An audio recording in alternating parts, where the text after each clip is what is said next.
Так, всем привет! Решил снять коротенькое видео.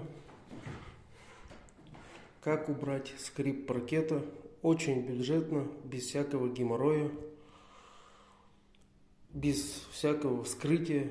Очень много роликов, где показано, что надо что-то клеить, что-то вскрывать, что-то делать. Там еще много лишних манипуляций. На самом деле все гораздо проще. Вот смотрите, как это делаю я. Это тоже не сам придумал, увидел одно видео, причем искал неделями, как это все проще сделать.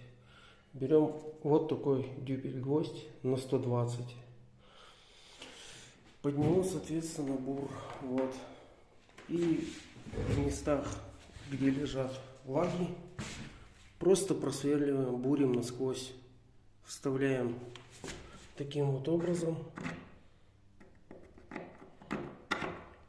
Здесь одна лага в середине и еще одна с краю. То есть на одном квадрате 3 лаги.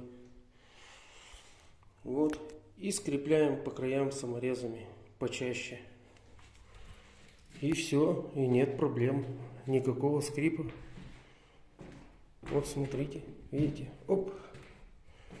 А вот здесь еще скрипит. Так что вот, если кому-то будет полезно, пользуйтесь. Мне помогло. Да, еще забыл сказать, что сверху будем стелить ламинат. Очень замечательно стелится, в одной комнате уже закончили.